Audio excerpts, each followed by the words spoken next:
Wonka. The film that really didn't need to exist. Like, really didn't need to exist. But in the shallow world of Hollywood reboots and remakes, it's not surprising in the slightest that a movie like this would be made. The reason why the original film works so much is because of its mysteriousness. You don't know what Wonka is going to do next, or how he's going to act because of his mysterious nature. Having a backstory on his upbringing just seems wrong and pointless. What is the point of this movie? Genuinely, what does this add to the original film? Nothing. Literally nothing. And that is why people were upset with the Tim Burton film, because it added a backstory that nobody asked for. That being said, if the film is executed well, and has good jokes and an okay story, then I can't complain much. And I think I was in the minority, but I thought the trailer was honestly bad. The movie looked pretty lifeless and tone deaf, to be honest with you guys. There's only one way to find out if I liked it, and that's by actually going to the cinema. So, I went off to the light cinema again, as I did with Wish. It was pouring with rain for my entire walk, which may or may not be foreshadowing what I thought of this movie. I won't go into the details again, but it is very interesting that the Wish posters are already gone. Disney's 100-year anniversary big budget film to celebrate the entire company is forgotten about. If anything, I hope it's a wake-up call for Disney. The film was produced by Warner Brothers, who have had in my opinion a very poor year in regards to good movies. Blue Beetle was horrendous, and Barbie was fine but nowhere near as good as Oppenheimer. It's a night and day difference for me personally, but at least that got Warner Brothers some money back and then some. So financially they may have been given a lifeline with that movie. Hopefully that means that they can make better films. And regardless what I think of Wonka, I do predict that it will make an absolute shit ton of money at the box office. It's perfect timing to release it before the holidays. And also because there hasn't been a new film on this IP in a while. It hasn't been ran into the ground like Disney has done with Star Wars. So this means Warner Brothers can still manipulate you with nostalgia. Yeah, this may be a controversial take considering how well received it is, but I'm going to be completely honest with you guys. I wasn't really a fan of this one. I don't hate it and it's not a bad movie, just about, but in no way is it a good one. I actually felt very depressed and empty after watching Wonka, something that I've never really felt in relation to a movie. This film broke me, guys. I think my disgust and annoyance of Hollywood finally got to me. This was the straw that broke the camel's back. It's far from the worst movie, but it was the catalyst of me feeling absolutely drained. And I know this is directed by Paul King, who did the well-received Paddington films, but I haven't seen them yet so I can't compare them sadly. Well, what actually works with this movie? I think that question in itself isn't the best way to frame it, because everything seems like a half-assed attempt at a good film.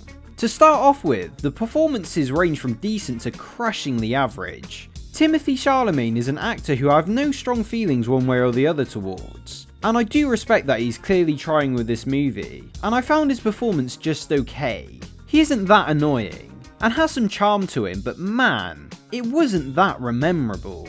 At least Wilder and Depp were incredibly memorable, albeit for different reasons, and Noodle is just so damn forgettable, holy shit. The film really tries to do this backstory for her character, to try and make us sympathise with her, but she's so empty as a character that I really don't care. The rest of the Wonka gang doesn't fare any better. Apart from the Oompa Loompa, he was surprisingly decent.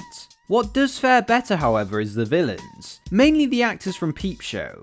Olivia Colman absolutely eats up this role, and is perfectly cast in this movie. And the best part of this movie in my eyes is Patterson's performance as Slugworth. He is so good in Peep Show, and to be fair is very funny in this movie. They actually give him funny things to say. Keegan is also great as the police officer too. It kinda makes me wish that they didn't try and shoehorn a Wonka backstory in this movie. It could have worked as an absurd comedy on an original idea, but no, we get the actual story that I really don't give a shit about. It was also a really nice surprise to see the horrible history gang in this movie, although I don't really think they add much to the film sadly.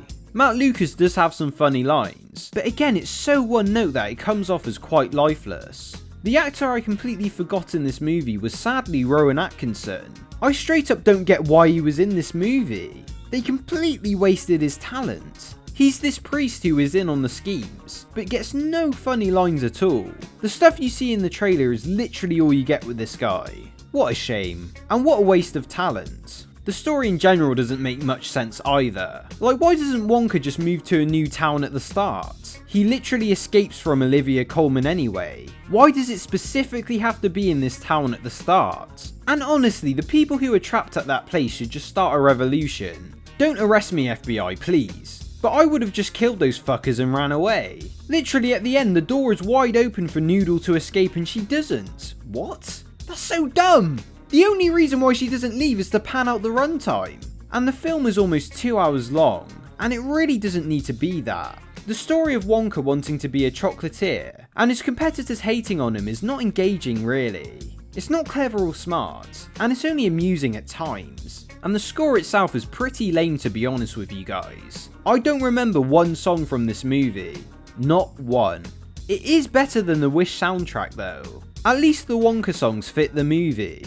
And of course they have the pure imagination motif throughout the movie. And to be honest, I knew that they were going to eventually sing it. And wouldn't you know, Wonka does at the end. And like, it's fine. But that's the only song I remember. And I only remember it because it's already a fucking song. I also think that this film looks quite ugly. It's very dark for a lot of the runtime, which I really didn't expect for a whimsical film.